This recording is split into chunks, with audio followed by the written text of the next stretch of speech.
We did like 100K total the first 2 years and then 2.4 million last year, which is crazy. I was very close to quitting and basically did quit for a solid 3 or 4 months. And then one day I'm at work and my phone starts dinging and I'm getting a bunch of orders, way more than normal. There was never going to be a perfect time to quit your job. I just had to do it. So in my head, somebody who likes to bet on himself, I'm like, I could take this money and basically have 24 months to make it a success. The truth is I kind of just went for it, figured it out along the way. Analysis paralysis. I think if you think about all the ways that it can go wrong and you're never going to do it. About a month ago, I came across Gage Benevento on TikTok. He was making videos documenting building his golf apparel brand in real time.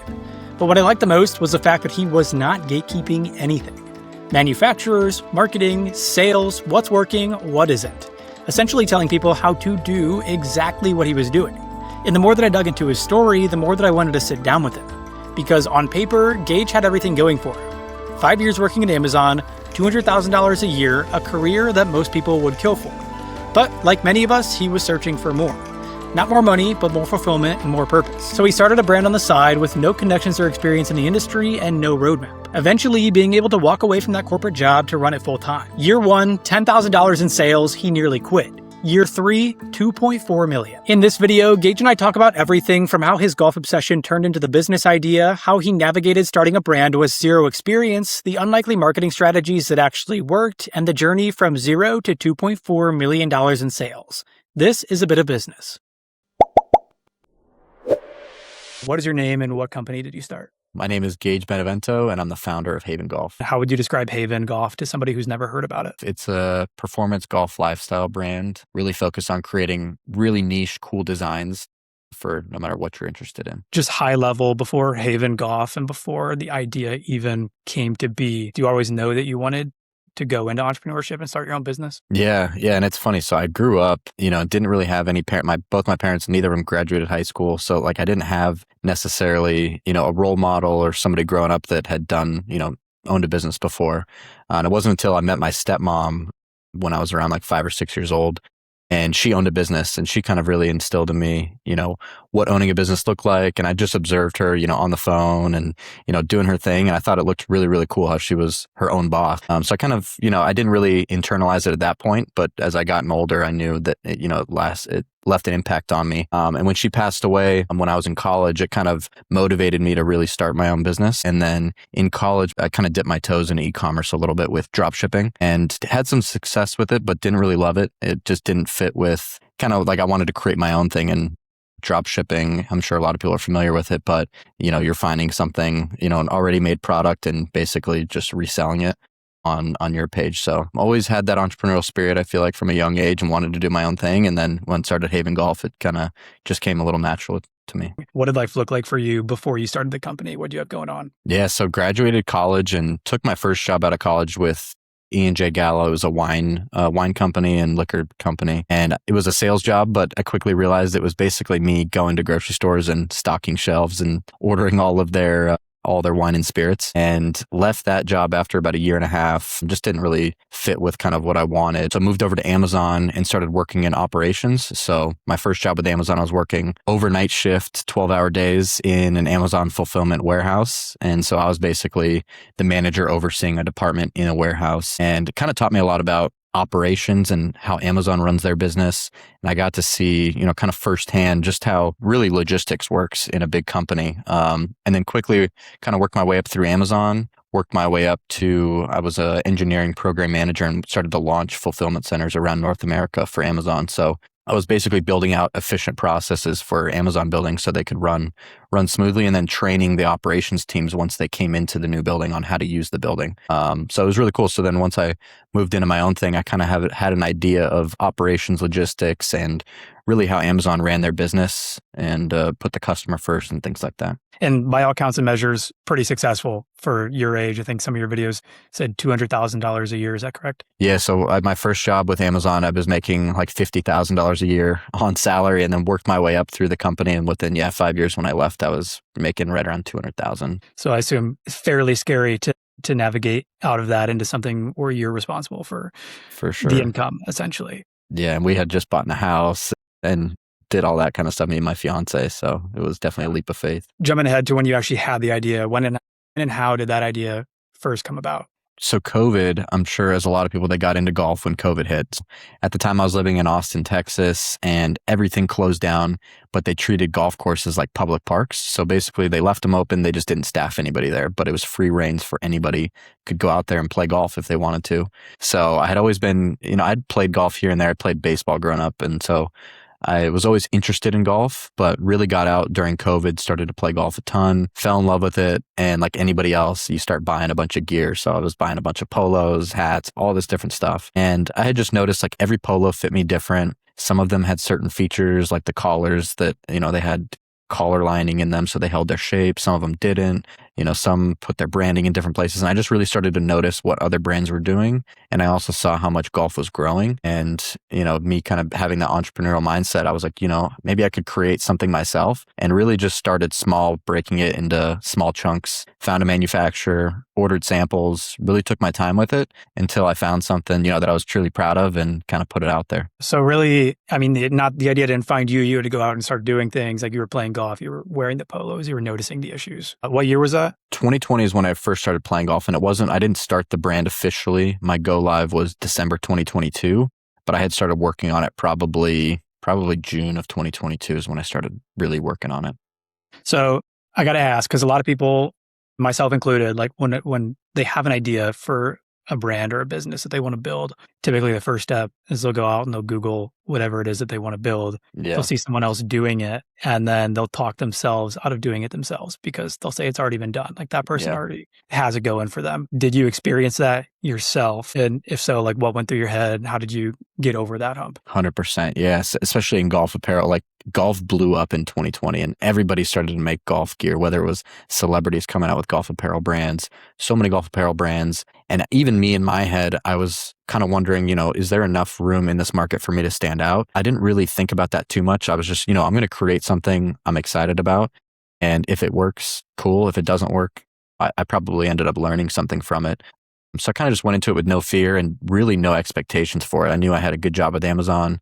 This was something I could do on the side. And if it grew to a place, where I could leave my job one day, cool. If not, then I'm fine with that too. So, and even still to this day, I still get those thoughts. Like, even though the brand is doing well, you still wake up every day and think, man, is today the day, people stop buying from me? Because there's only so much you can control when you're running the business. And at the end of the day, people got to buy your product. So I still run into that. And I'm sure I talk to a lot of people, especially who want to start golf brands, and they have the same sentiment. Like, is it oversaturated? Some super niche markets can be oversaturated in a sense, but I think if you market your product correctly and you're really passionate about what you're doing, you can stand out anywhere. I think entrepreneurship, a lot of it is you just gotta, you have to have no fear, and you have no frame of reference on what to compare anything to, and you kind of just have to go for it. Like, I think sometimes people get a little over analytical about things where I'll get emails and messages like, how did you test the market before you started? Did you do pre-orders? And the truth is I kind of just went for it and figured it out along the way.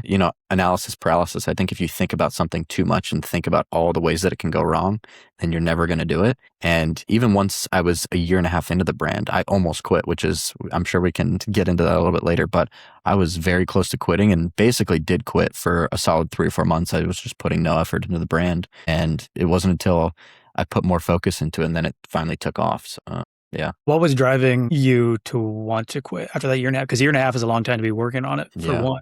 A lot of people will go for like 2 or 3 weeks maybe. And then when that initial excitement starts to fade, they fade as well. What was kind of driving that hardship a year and a half in? So a year and a half in, so my first year in business, I did $10,000 in sales. And I would say probably 9,000 of it was like friends and family, word of mouth. And so, I was excited about it, but I didn't really give myself enough credit for that first year because I was like, it's just friends and family buying it. So then year 2, I invested a little bit more money and the brand came out with a new collection and didn't really see any return on that because a lot of the friends and family that bought the first time, they weren't rebuying.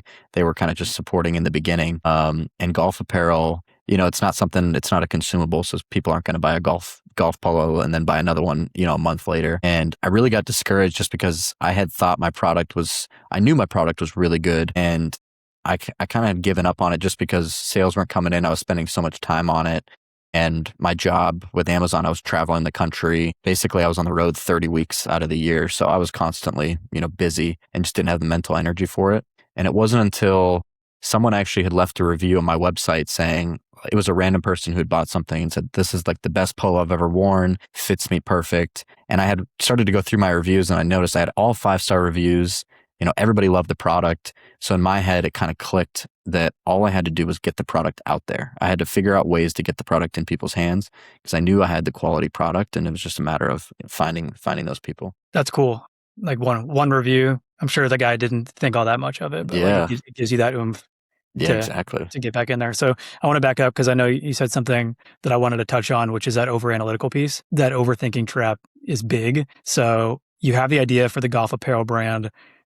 One, how did you avoid falling into that over planning trap? And then two, like what was the first step that you took to actually take that idea and turn it into a reality? Yeah. So I remember I saw it was either a TikTok or an Instagram reel of somebody talking about how easy it was to find manufacturers. And before that, I had never really known, there's I knew there's manufacturers, but I didn't think it was really possible to reach out to them and get to know them. So I would use this website. It was called Import Yeti. And basically you could go in there, search any brand, and it would show you where they were getting all of their imports from. So one day I was just going through there, searching up big golf brands like Peter Millar, Roback, Bad Birdie, and noticed a lot of them had the same manufacturer that they were taking imports from. So went to that manufacturer's website, saw that they worked with a lot of these big brands, and just sent them an email saying, hey, I'm thinking about starting a golf brand. Made it sound like I was maybe a lot more established than I was, and just wanted to see what the cost would be, how many I had to order, and kind of just immersed myself into figuring all this stuff out. So I was constantly Googling, what is MOQ? I didn't know what MOQ was, minimum order quantity. I was seeing all these terms that I had no clue about.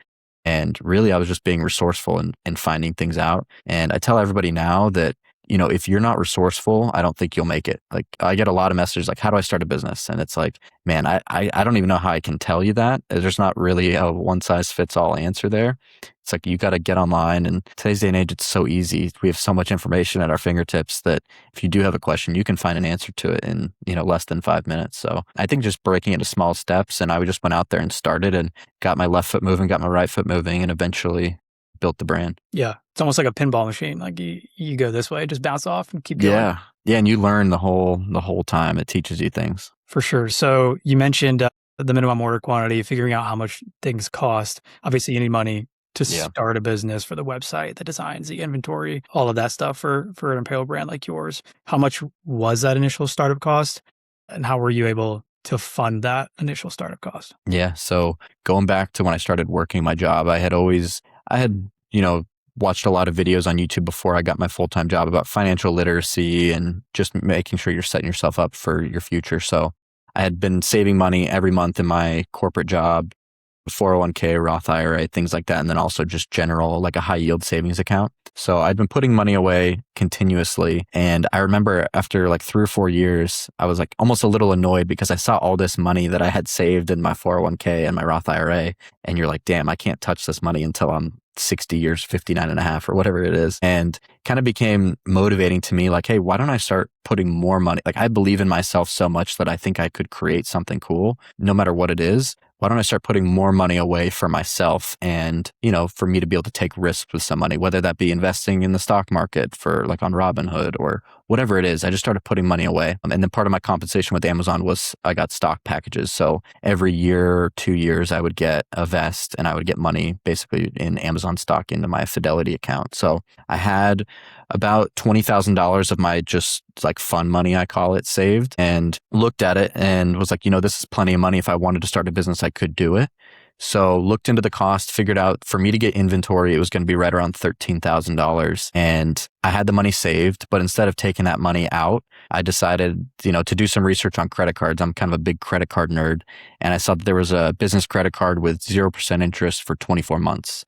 So in my head, somebody who likes to bet on himself, I'm like, I could take this money and basically have 24 months to make it a success. And if it doesn't work, I just pull the money that I was going to spend anyways out of my Fidelity account and spend it.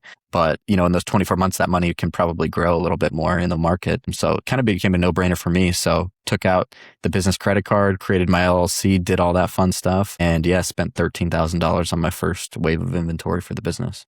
So you said you started working on the idea in June and then launch was in December. So there was like a 6-month period from having the idea, or do you have the idea before June? Pretty much.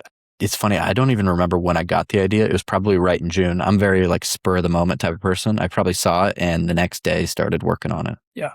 So 6 months is pretty quick, I'd say, Yeah. from a grand scheme of things to go from idea to launch.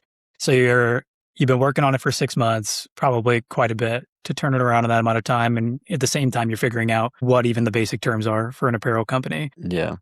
What were the feelings that you had come December? Like once launch was actually here, what was that launch day like for you? I was so excited once the launch date happened. It's so much work that goes into it. And, even still when I look back, I still am a little shocked on all the stuff that I did within those 6 months. Because if you really, take a step back, it's like you have to find a manufacturer, order samples, get the product, make sure it fits, create a logo, create a website, all this stuff. And, I just took it day by day and figured step out, step one, step two, and just kept solving things until got to a point where, I could launch, and then launched in December, had a successful like first couple of weeks just with friends and family. And what I learned is like, you'll never have more excitement than that first day you launch. And then it starts to go down because obviously sales aren't going to, launch day when friends and family are supporting, sales are going to continue to drop after that. So it was definitely tough to keep finding motivation after that initial launch day.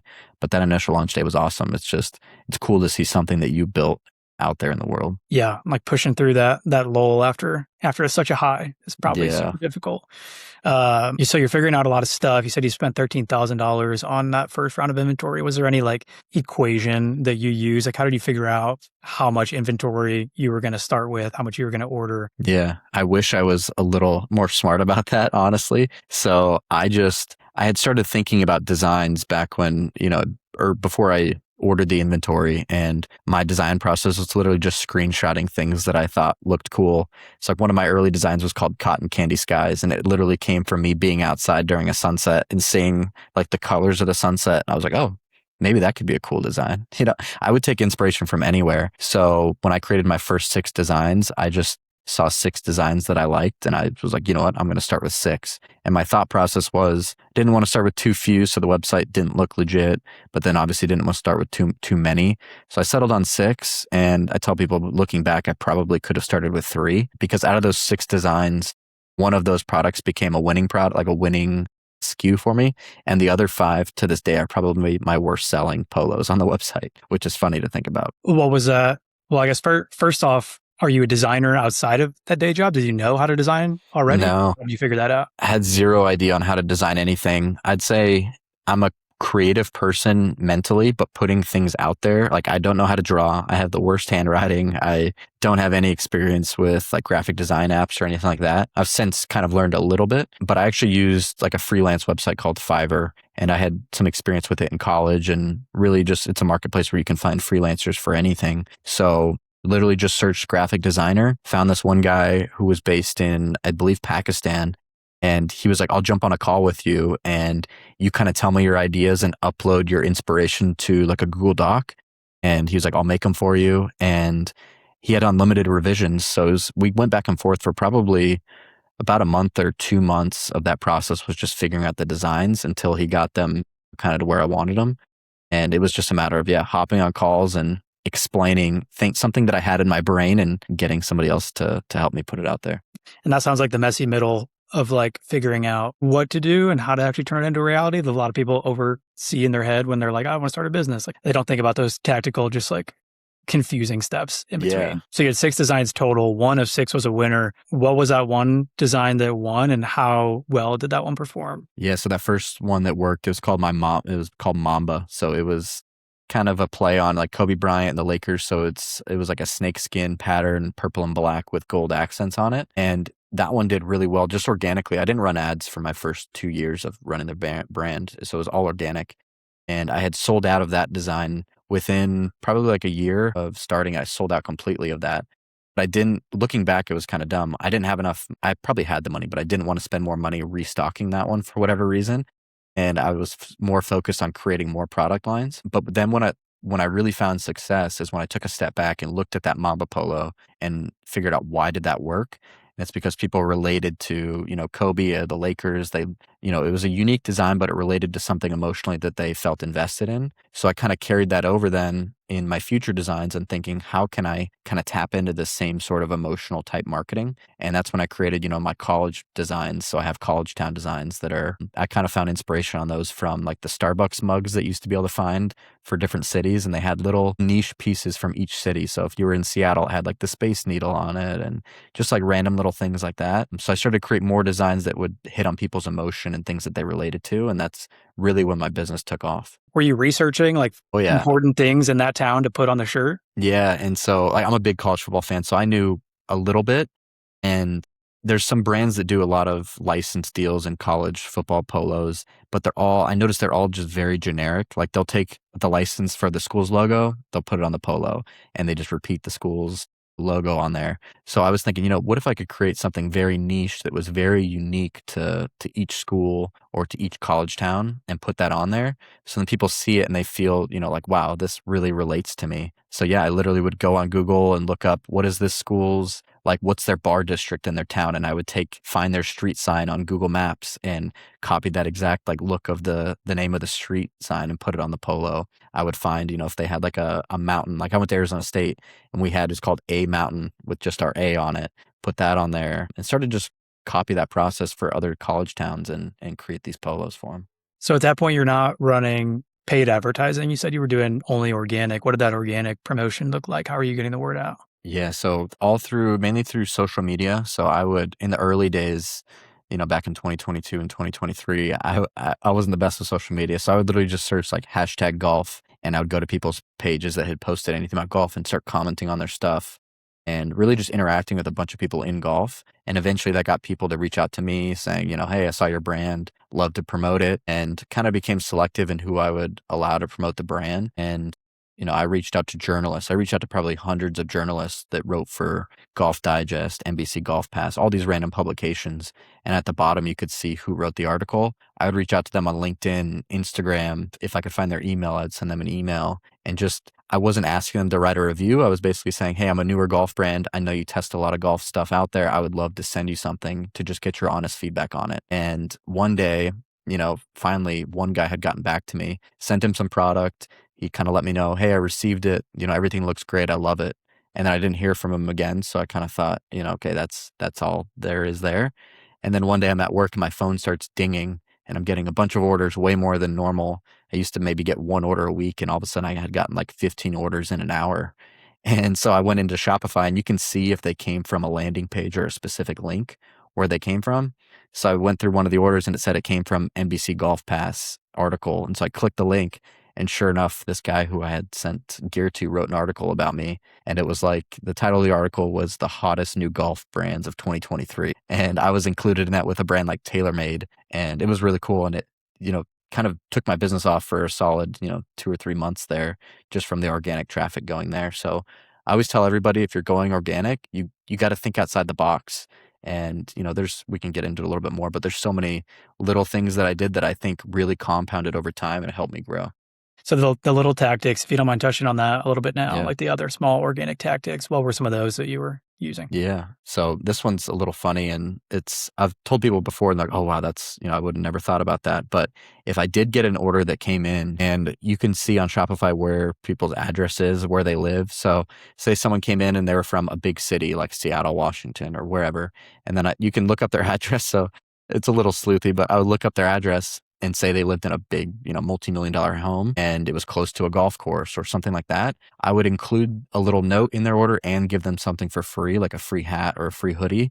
And I would just leave a note like, hey, thank you so much for supporting my small business. Like, I started this in my garage, and it's really cool to see people supporting from all around the country. Enjoy this free hoodie as like a token of my appreciation. And I would get so many responses back via email or reviews, and people saying, this is the best customer service I've ever had. Like, he gave me something for free. And they started to recommend me to their friends and family or to people at their golf course.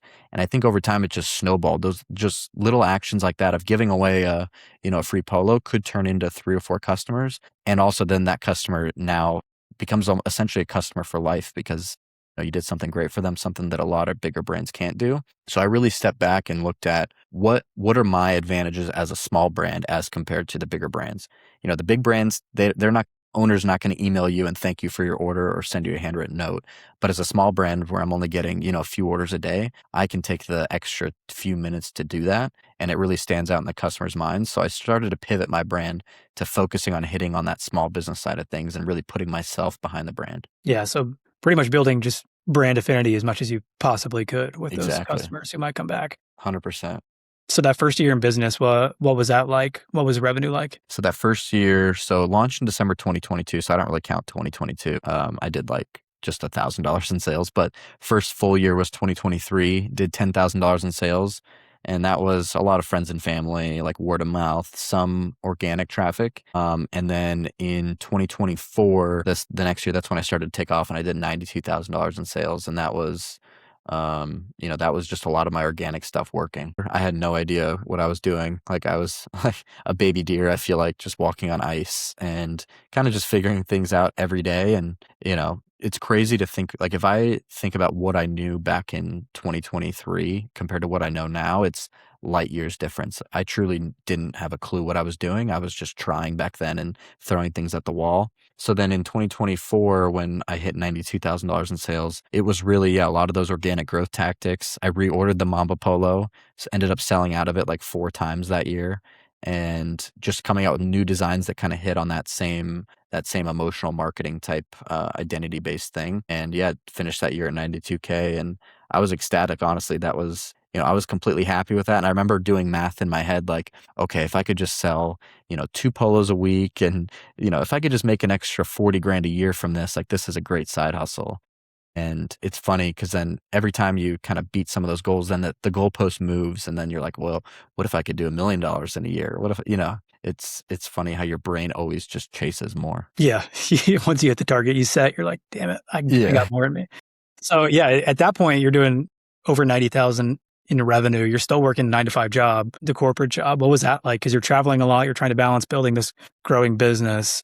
Yeah, it was very tough, and I'm a person that hates to ask for help. Honestly, it's one of my like the worst parts about me is I hate asking for help. And I live in Charlotte, North Carolina now, originally from Arizona, but me and my fiance moved out here where I started the brand, and I knew nobody. So I literally just knew my fiance, and that was it, and didn't have any friends, family out here that I could rely on to help me with the business while I was traveling. So it was tough. I packed every order up until basically 6 months ago was the first time I hired a 3PL to start packing, shipping my orders. But up until then, I did everything myself. So if I was on a work trip from Monday to Thursday, I would pack every order Monday morning, basically close out all my orders. And then any order that came in between that time, I would have to wait to pack it until Thursday. As soon as I got home, would drive home and pack out all those orders and then drop them off at the post office Friday morning. So it was tough. Like all my free time essentially went to the brand, and I didn't really have a life, honestly, outside of it. It was just me working on the brand and what free time I did have on the weekends and, at night, early mornings. Yeah. And I assume you're obviously enjoying some parts of it, probably super tired on the other end of the spectrum. So at what point were you thinking to yourself, like, this might actually work? I might be able to leave this job? Yeah. So it was this last year, 2025. January was my biggest month ever. And then February beat that. And then March beat that. And that it was every single month I kept beating the previous month and growing in size. And it was right around April or May, probably April, when I thought to myself, I could probably quit my job. And I started to see how much money I was making every month and how much I was reinvesting into the business. And I told myself, if I could just get to a point where I could pull out $120,000 in a year, basically, to pay myself $120,000. So I'd be taking, a little bit of a pay cut from my corporate job, but I knew I could live off of that. So once that was in May, I hit the point where I had saved $120,000 basically in the business bank account. So I was like, you know what? Like, I'm going to quit. I'm going to do it. And I had been thinking, I'm going to have so much extra time. I can work on the brand.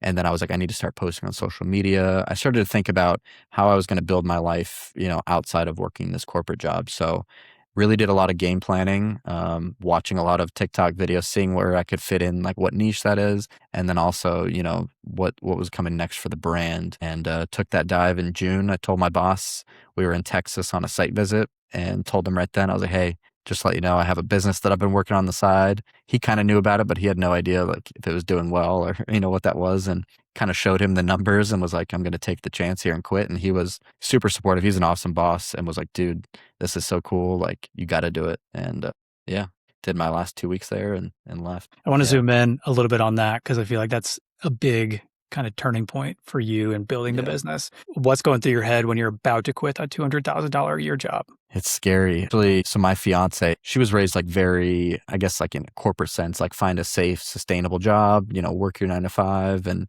get your benefits. So she doesn't really have that same entrepreneurial mindset that I have, where I'm very okay with taking risks and she's very risk averse. And she had to kind of humble me a little bit. She was like, hey, we just bought a house. Like, we're engaged. We're about to get married.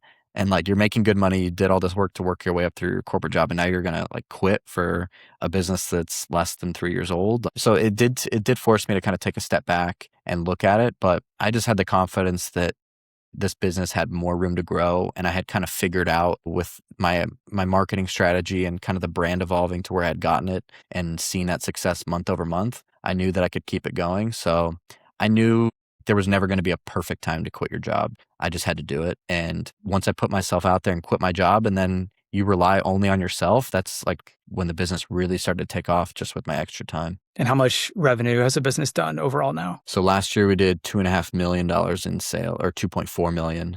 So all in, the business in 3 years have done like 2.5 million. So we did like 100K total the first 2 years, and then 2.4 last year, which is crazy. Well, congrats. That's awesome. Thank you. It also shows that persistence because I feel like a year and a half in, you said you were about to quit and throw in the towel. And then once you hit that, 2-3 year mark, it starts to take off like a rocket ship. So I feel like a lot of people stop right either before or shortly before.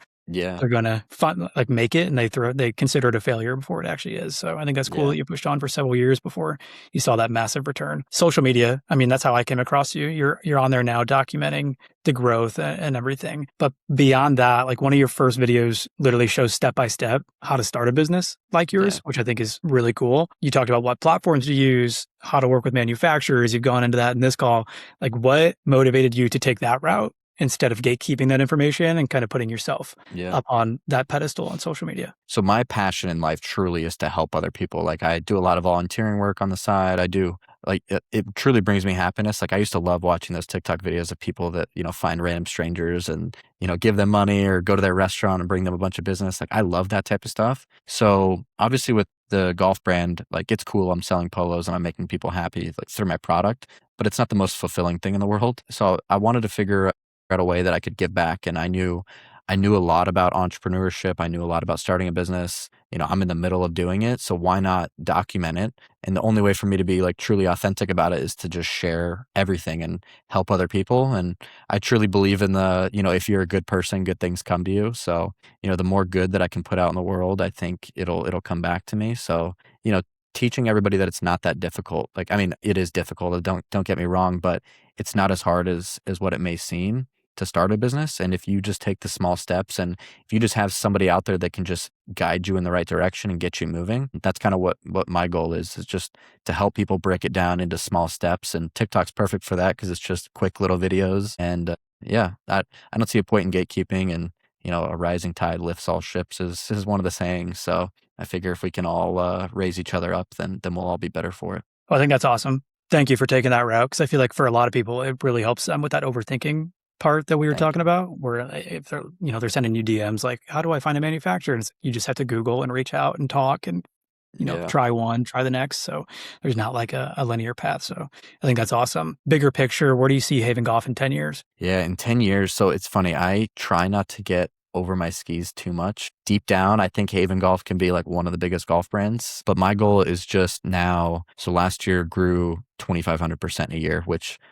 is cool on paper, but it's not sustainable. There's a reason why businesses set targets each year and what they want to grow. So this year, one of my goals is to grow between 30 to 50%. I want to try to control our growth and give me enough time. Where last year I was scrambling basically the entire year, getting inventory, creating new designs. Didn't really give me a chance to sit down and appreciate what the business has to offer. So slowing down this year, building out our processes, making it a legit business that could eventually run without me having to have so much intervention in it. And a few years down the line. I would love if it could be one of the biggest golf brands, if I could potentially exit the brand one day or whatever that looks like. But I try to focus on just, what I can do for the brand now and set it up to where it will be successful 10 years from now. Awesome. Yeah, I feel like it's important to have it in the back of your mind that it could be the biggest golf brand, but obviously you're not living in that future 10 years ahead. Yeah. It's not there yet because that can be an overwhelming place to plant all your attention. So Yeah.